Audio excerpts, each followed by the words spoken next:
نے یہ سماعت فرمائی تو اب یہ بھی سن لیں کہ یہ بات ثابت ہو گئی کہ اگر آپ وسوسے اور خواطر کو تکلفاً منع کرتے جائیں گے تو یہ موقت ہے کسی وقت کے ساتھ. کتنے دیر تک آپ منع کرتے جائیں گے؟ 40 دنوں تک نا. اس کے بعد پھر آپ 6 مہینوں تک زبردستی لگے رہے کہ میرے قلب پر کوئی خطرہ نہ آئے، کوئی وسوسہ نہ آئے. ہاں تو 40 دن یا 10 دن یہ ہمیشہ آپ کی توجہ پھر مطلوب کی طرف نہیں پھیر سکتی. اب جب تک آپ چلے میں بیٹھے رہیں گے اس وقت تک آپ کی خواطر تو بالکل ٹھیک رہیں گے، ٹھیک ہے، آپ وسوسے نہیں آئیں گے. آپ کو جب وسوسے نہیں آئیں گے تو آپ کی توجہ اپنی مطلوب اپنی رب کی طرف ہوتا رہے گا. لیکن جیسے آپ نے خواطر کو منع کرنے والا وظیفہ اور ڈیوٹی چھوڑ دی تو فوراً تمہاری توجہ اپنی مطلوب سے ہٹ گئی، وسوسے پھر آنا شروع ہو گئے، خطرات پھر آنا شروع ہو گئی. ہاں کیوں؟ تکلف جو ہے وہ مرتبہ طریقت میں ہوتی ہے اور بغیر تکلف والا جو ہے وہ مرتبہ حقیقت میں ہوتے ہیں. اب حقیقت میں آ جائیں. اب جب کہ معلوم یہ ہوا کہ دوام اور ہمیشگی جو ہے وہ حقیقت میں ہے، اس وجہ سے کہ تکلف را دران موتن مجال نیست، اسی لیے کہ حقیقت میں تکلف کے لیے کوئی مجال، کوئی جگہ ہے ہی نہیں. آپ کا جو کچھ بھی حقیقت کے دوران ہوتا رہتا ہے اس میں آپ کی تکلف کی کوئی ضرورت نہیں. ہم پہلے ایک مکتوب شریف میں اس بات کو واضح کر چکے ہیں کہ اب اخلاص ہے نا، اخلاص کا مرتبہ. اب اخلاص کا مرتبہ اللہ کے مقرب بندوں کو خود بخود حاصل ہے. اسے اخلاص کی دولت حاصل کرنے کے لیے کسی ورد وظیفہ پڑھنے کی ضرورت ہی نہیں ہوتی. ان کا ہر عمل اخلاص ہی ہے. یہ ان بندوں کا جو مقربین ہے، جو مرتبہ یادداشت میں چلے گئے ہیں، اور جو یادگرد والے ہوتے ہیں وہ اپنی عمل میں اخلاص کو ڈھونڈتے رہتے ہیں، کوشش کرتے ہیں کہ بھئی میرے عمل میں جو اخلاص ہو. دیکھو جو یادگرد کی مرتبے میں ہوتے ہیں وہ جب اپنی صدقات اور اپنی عطیات اور اپنی خیرات دیتے جائیں گے وہ چپ کی خاموشی کے ساتھ دیتے جائیں گے تاکہ کسی کو پتہ نہ چلے، کیونکہ اسے یہ خطرہ ہوتا ہے کہ میری اخلاص میں کوئی فرق آئے گا، لوگ دیکھیں گے، دکھلاوا، پھر ایسی چیز آ جائیں گی اس میں. لیکن جو حقیقت پر مشرف ہوتے ہیں وہ سب کے سامنے وہ کچھ دیتے جائیں گے. میرے اور آپ کے آقا صلی اللہ علیہ وسلم مبارک صدقہ چھپ کے کسی کو نہیں دیا کرتے ہوتے تھے، وہ کھل کے دیا کرتے ہوتے تھے لوگوں کو. صحابہ کرام رضوان اللہ علیہ اجمعین، غرباء کو، فقراء کو. آپ کو معلوم ہے نا کہ بندہ آیا اور حضور نبی اکرم صلی اللہ علیہ وسلم مبارک سے کوئی چیز مانگی تو حضور نے پوری ایک وادی سے بھرا ہوا، ایک وادی جس میں پوری کا پورا بکریاں، بھیڑ بکریاں بھری ہوئی تھی، وہ پوری وادی کی بکریاں ان کو عنایت فرمائی. دوسرا بندہ یہ کرتے جائیں گے تو اس میں سے اگر وہ حقیقت پر مشرف نہ ہو اور مرتبہ طریقت میں ہو تو اگر دوسرا بندہ یہ کرتے جائیں گے تو اس کی اخلاص میں ضرور کچھ گڑبڑ ہوگا، لوگ مجھے دیکھتے جائیں گے. تو ایسے یہ بھی سلسلہ ہے کہ اگر آپ خواطر کو، خطرات کو، وساوس کو اپنی تئی محنت کر کے اس کو روک رہے ہیں تو آپ مرتبہ طریقت میں ہو، اور اگر خود بخود وہ روک رہے ہیں اور آپ کے دل پر نہیں آ رہا تو آپ پھر مرتبہ حقیقت میں ہو. اچھا، اب کوئی یہ سوال کر سکتا ہے کہ بھئی تم لوگ تو یہ کہتے ہو کہ سلسلہ عالیہ نقشبندیہ کے جو لوگ ہوتے ہیں جس کو ذکر قلبی دیا جاتا ہے وہ نگران ہوتے ہیں ہمیشہ اپنی قلب کے لیے، ان کا قلب جو ہے وہ ہمیشہ جاری رہتا ہے، ٹھیک ہے نا. تو جب آپ یہ کہتے ہو کہ ان کا قلب ہمیشہ جاری رہتا ہے، پھر یہ کیوں کہہ رہے ہو کہ ان کے لیے جو خطرات اور وساوس آتے ہیں وہ اپنی تعمل اور اپنی کوشش کے ساتھ اس کو روکنے کی کوشش کر رہے ہیں اور اس پر خطرات آ سکتے ہیں، یہ مرتبہ طریقت میں ہے؟ دونوں میں تو ضد آ گیا. یا تو پھر یہ کہیں کہ بھئی یہ جو اہل قلوب ہوتے ہیں جن کا دل اللہ کے ذکر پر ذاکر ہے تو ان کا جو مرتبہ جو ہے یادداشت کے مرتبے میں چلے جاتے ہیں، ان پر بھی خواطر روکنے چاہیے نا. جیسے کہ یادداشت کے مرتبے میں جو بندہ گیا ہے اس کی خواطر بالکل دفع ہو جاتے ہیں، تو ان کو بھی ایسے ہو سکتا ہے. آپ مبارک فرماتے ہیں وَدَوَامِ نِگَرانی کہ قلوب مبتدیان ان سلسلے عالیہ را دست میں دہت امری دیگر است. فرماتے ہیں وہ کام کچھ اور ہے، وہ ذکر کی دوام ہے اور یہ خطرات کی دوام میں کہہ رہا ہوں. ذکر اور خطرات میں بہت فرق ہے. ذکر تو بذات خود کیا جا سکتا ہے، یادداشت کے مرتبے تک بھی جا سکتا ہے، لیکن خواطر کو روکنے کی بات الگ ہے. اور جہاں تک خواطر کی بات ہے وہ دوام توجہ کے مادر صدد بیان آنم عبارت از یادداشت است کہ نہایت مرتبہ کمال است. اور جو ہم کہتے ہیں کہ بھئی خطرات مکمل طور پر خود بخود کلوز ہو جاتے ہیں، بند ہو جاتے ہیں. فرماتے ہیں یہ مرتبہ یادداشت کا ہے.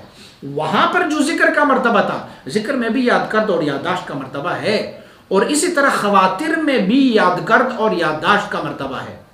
تو جو آپ کے خطرات اور وساوس ہوتے ہیں، بھلے آپ اہل قلوب میں سے ہی کیوں نہ ہو، پھر بھی خطرات جو ہے وہ آپ کے دلوں پر منڈلاتے ہیں. بڑا مشہور و معروف حدیث ہے. حضور نبی اکرم صلی اللہ علیہ وسلم بارک کے صحابہ کرام حضور سے پوچھتے ہیں یا رسول اللہ صلی اللہ علیہ وسلم، جب آپ کی صحبت میں ہوتے ہیں تو ہماری کچھ اور کیفیت ہو جاتی ہے، اور جب آپ کی صحبت سے باہر جاتے ہیں پھر اپنی مال و اولاد اور پھر زندگی اور اپنی زمینیں اور کاروبار یہ یاد آ جاتے ہیں. تو حضور سید عالم صلی اللہ علیہ وسلم نے فرمایا اگر میری صحبت میں جیسے آپ رہے تھے ویسے ہی اگر آپ باہر بھی رہیں گے، میری صحبت کے علاوہ بھی رہیں گے، تو عنقریب آسمانوں سے ملائکہ اتر کے تم سے مصافحہ کرتے جائیں گے. اتنا آپ کا مرتبہ ہوگا. دیکھو وہاں پر دفع خواطر اور وسائس ہوتی رہی، وہاں پر خواطر کی وسوسوں کی ورود ہوتی رہی، لیکن وہ صحابہ کرام رضوان اللہ علیہم اجمعین جب اس مرتبے میں یعنی حضور سید عالم صلی اللہ علیہ وسلم کے صحبت مطہرہ میں چلے جاتے تو وہاں پر نہ خواطر ہوتی نہ وسوسے ہوتے. اور صحابہ کرام رضوان اللہ علیہم اجمعین آپ مبارکین کو تو اللہ کریم نے یہ کمال دیا ہوا ہے کہ آپ مبارکین یادداشت کے مرتبے پر بھی فائز تھے، یادداشت کے مرتبے. لیکن کبھی کبھار وہ خطرات اور وسائس جب آتے ہیں تو وہ خطرے اور وہ وسائس مراد ہوتے ہیں کہ جو مانع ہوتے ہیں مطلوب تک پہنچنے کے لیے، یعنی مطلوب یعنی اللہ تک پہنچنے میں وہ مانع ہوتے ہیں، وہ خطرات کہتے ہیں. حضرت خواجہ عبد الخالق غجدوانی فرمودان قدس اللہ تعالی علیہ، آپ مبارک حضرت خواجہ عبد الخالق غجدوانی رحمہ اللہ الباری، آپ مبارک بھی سلسلہ عالیہ نقشبندیہ کے بزرگ ہیں. آپ مبارک فرماتے ہیں کہ ورائے یادداشت پنداشت است، یعنی مرتبہ دیگر نیست. آپ مبارک فرماتے ہیں کہ یادداشت کی بعد کیا مرتبہ ہے؟ دیکھو ایک یادگرد ہے، اس کے بعد ایک یادداشت ہے. تو آپ فرماتے ہیں یادداشت کے بعد کون سا مرتبہ ہے؟ آپ فرماتے ہیں یادداشت کے بعد بس کوئی مرتبہ نہیں، وہاں پر صرف گمان ہے، یعنی پنداشت گمان ہے وہاں پر صرف، یعنی مرتبہ دیگر نیست، اس کے علاوہ کوئی اور مرتبہ ہے ہی نہیں. تو دا اینڈ جو ہے، دا اینڈ یادداشت کا مرتبہ ہے. دیکھو اس سے بڑھ کر اور کوئی مرتبہ ہو سکتا ہے کہ اگر کسی بندے کو نوح علیہ نبی علیہ السلام کا عمر دیا جائے، 1000 سال ان کی عمر ہو، اور 1000 سال میں باوجود کوشش کی بھی انہیں کوئی بھی خطرہ اور وسوسہ ان کے قلب پر نہ گزرے، تو اس سے بڑھ کر اور کیا مرتبہ ہو سکتا ہے اور کیا مقام ہو سکتا ہے؟ یہ مقام ہے یادداشت کا. تو آپ مبارک بھی تو اللہ کی ولی ہے، لوگوں کی دلوں کی حال سے آگاہ ہوتے ہیں. آپ فرماتے ہیں کہ اگر کوئی یہ سوال پوچھے کہ ان باتوں کی ضرورت کیوں پیش آئی، یہ آپ کیوں کہہ رہے تھے؟ فرماتے میں اسی لیے کہہ رہا ہوں، میرا مقصد اس طرح کے احوال بیان کرنے کے لیے کیا ہے؟ میں کہتا ہوں لوگ جو سلسلہ عالیہ نقشبندیہ میں مرید ہوتے ہیں ان کے لیے ترغیب ہو. یار کوئی پتہ تو چلے نا کہ کوئی چیز ہے یہاں پر جس کے حصول کے لیے ہم آئے ہوئے ہیں، تو ہم ان کو یہ اس قسم کی چیزیں بتاتے ہیں. فرماتے ہیں لیکن یہ بات یاد رکھیں، آپ لوگوں میں بھی سے بہت سارے لوگ ایسے ہوں گے جو میرے کلپ کو دیکھ کے کہیں گے یار کیا الٹ پلٹ پڑا ہوا ہے، کیا کہہ رہے ہیں. فرماتے ہیں ہر چند کے منکران راہ غیر از انکار نخواہ حد افزود. فرماتے یہ میرا مکتوب اگر منکر دیکھیں گے نا، غیر از انکار اس کو کوئی اور چاہ رہے ہیں، اس کا انکار اور بھی بڑھتا جائے. او یار کہتے ہیں پتہ نہیں کون سی نیا دین تم لوگوں نے شروع کیا ہوا ہے، یہ کون سے حدیث میں ہے کہ یادداشت اور یاد کر دو اور بس اللہ کو یاد کرتے رہو، یہ کہاں سے آیا تم نے؟ تو بہت سارے لوگ میری بھی اس کلپ کو دیکھیں گے تو امام ربانی صاحب کا یہ قول صادق آتا جائے گا. امام ربانی مجلس ثانی رحمۃ اللہ تعالی یہی فرماتا رہے کہ بھئی کیونکہ منکر جو ہوتے ہیں نا، وہ جب میری اس قول کو دیکھتے ہیں اس کو انکار کے علاوہ کوئی اور چارہ نہیں ہے، ان کا انکار مزید بڑھتا جائے گا. کیوں؟ فرماتے ہیں قرآن تو کامل کتاب ہے نا، رب کا کتاب ہے، لیکن رب نے فرمایا یضل بہ کثیرا ویہدی بہ کثیرا. اسی قرآن کی وجہ سے بہت سارے لوگ گمراہ بھی ہو جاتے اور بہت سارے لوگوں کو ہدایت بھی مل جاتی.